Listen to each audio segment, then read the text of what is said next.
John of Porthos.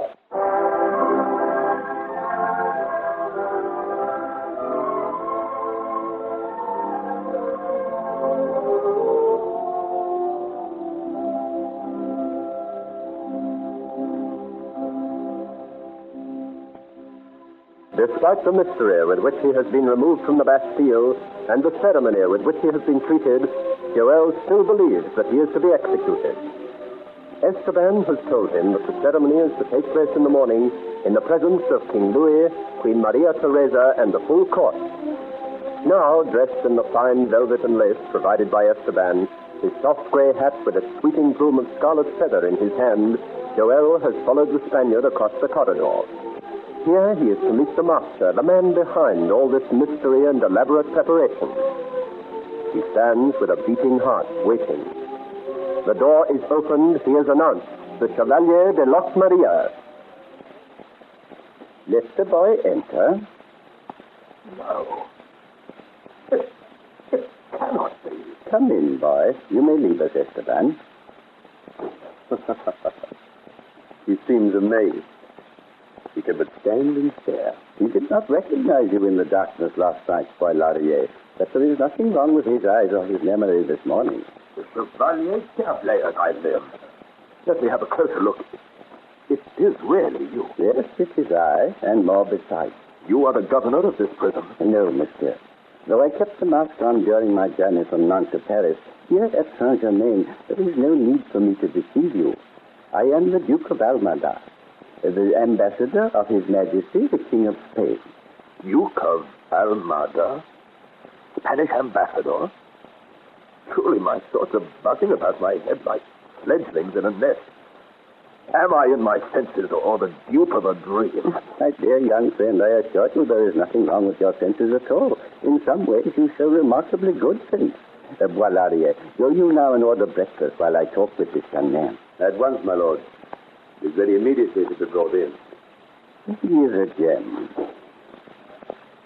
And when I trust I shall not have to do without. You will pardon this small delay, my boy. It is too early in the morning to talk without eating. Breakfast, my lord. Good. Bring it in if we may begin. One will wait upon us, Bois Laurier. You may go. Thank you, my lord. Now, be seated, monsieur. And one will serve you. We have not much time. You may speak freely, as my footman understands only Spanish. Now, if you do not object to speaking while eating, my companion, I am at your order.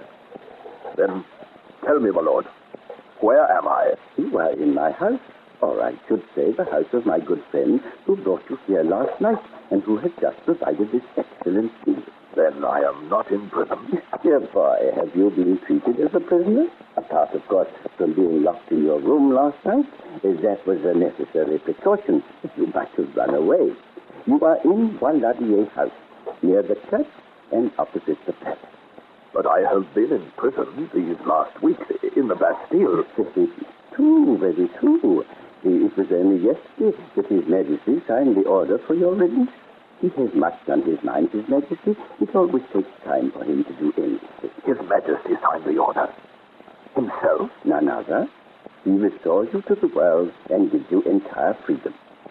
I am free? As a bird. And I am not to be tried? No. And, of course, not sentenced to be... Don't fear, my friend. You will be all right. Your head will remain tranquil on your shoulders, from which it would be a pity to remove it, for it looks very well there. Now, may I offer you some of this roast partridge with a glass of wine? It will help you to swallow the good news. With a good heart. For your words have put an edge to my appetite. And I always had a thirst for good wine. Let us drink to the health of the king. And yours too, my lord, since you came to me as the dove to the ark. But tell me, to whom do I owe this unlooked-for boon? Who has begged it of the king? You have friends at court, my young master. Do you tell me so? All the friends I know of are a couple of acquaintances I formed with a Moorish trumpeter, of which one is its host, Monsieur Bonlaurent, and the other a fellow guessman, Friquet, neither of whom I imagine powerful enough to extract favors from the king.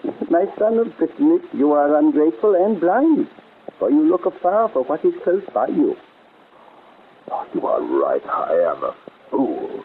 A blockhead, a heartless scamp, not to have guessed sooner. It is you who have done all this for me, my lord. You are my liberator. Brothers say that it is providence, although I find a pleasure in extricating honest folks from trouble when they interest me. At all times, my lord, you may reckon on my life, my blood, my good right arm. Wait a minute, boy. Are you sure that all these belong to you?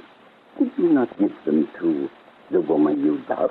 My lord, you have treated me kindly, like a father, and I am grateful, but you have reminded me. I must beg a further favor. You have but to name it, my young friend. I want leave to depart on business, which will not wait. Leave?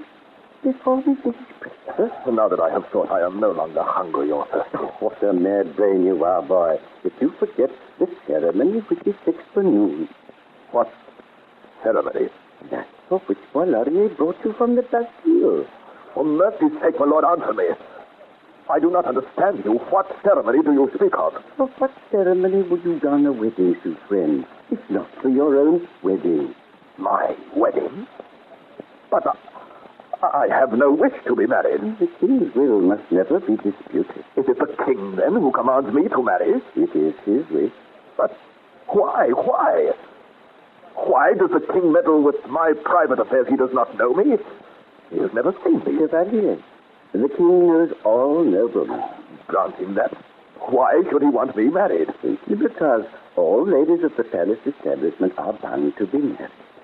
So, it is a lady of the royal establishment whom I am to marry. I am truly sorry for her. May all the wedding rings in the world be welded into one suit of chains in which to hang me. If she waits for me to wed her, she will pine in perpetuity. Have a care, young man. The king is mighty, so they say. Well, let him be the master over his courtiers. Let him turn the globe into a bubble to obey his breath. But he shall not dispose of my will. I am a Breton, and my free will came to me from God, not from the king by birth or with his crown. I shall marry whom I please. And yet you confess the Bastille was not a pleasant dwelling. In other words, I am to be dragged back into it unless I yield to the royal will. The bridal chamber or the prison. I prefer the latter. For if my body suffers, at least my conscience will be at ease. If His Majesty can do more. A man does not twice give his heart, my lord, and mine is in one woman's keeping. But if the one of whom I speak brings a larger dowry... I should refuse. Even though the fair one be named Aurore du Tremblay?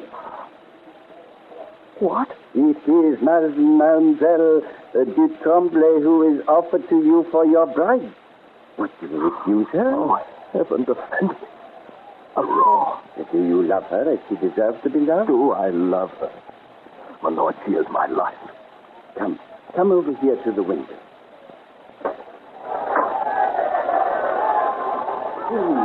There is the bride on her way to the chapel. Aurore. Aurore, my own. How lovely she is. Well, my headstrong Breton, are you still determined to die a bachelor? Does she consent to marry me? Do you think they are forcing her to the altar? But how should she marry me without a name? Pardon, monsieur, but you have both name and title. According to the king's pleasure, you are henceforth the Chevalier de Locmaria. What have I done to deserve this? I have answered to the king for your zeal to serve him. I vow most solemnly, His Majesty will not have a soldier more devoted to the glory of his flag. I will not fail to remember those words. My Lord Duke, allow me to remind you the king is waiting. Keep the king waiting, heaven forbid. Chevalier, go you now with Esteban, who will take you to your carriage. You and your bride will return here after the ceremony. Au revoir, then, my lord. My heart is light because of all your kindness. Au revoir, my friend. Our plans go well, Laurier. There has been no hitch, my lord. Everything is arranged. He is one on whose shoulders a musketeer's uniform will sit as though he had inherited it as a son of the regiment. It is a pity to throw him away to the enemy, but he must not remain here. He would break the king in twain like a dried twig. He has a fist that would smash paving stones and a digestion to relish them. He is young to die. The end justifies the means, Boilarier. So I find myself unaccountably drawn to the young giant. Yet I cannot spare his life. Even one's friend must be sacrificed for the good of a cause such as ours. Even one friend? My lord, you look so strangely at me. You imagine things, Walter. Several times lately you have said, you will die before me. Or, I hope I shall not have to do without you. My lord. Oh, come, my friend. You conjure up ghosts to torment your own soul. You are in the best of health. You will not die. Oh. You have nothing to fear. Off with you now and see if my carriage is ready. And together we will see the Breton way. At once, my lord. Yet, I cannot help feeling I have served you well, Lord. Indeed, Boilarier, I do not contest it. You have been a faithful friend. Go now. Yes, my lord.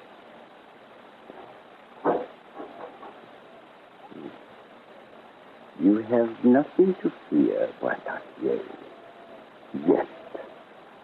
You are in the best of health, my friend. But knowing too much is sometimes a fatal disease.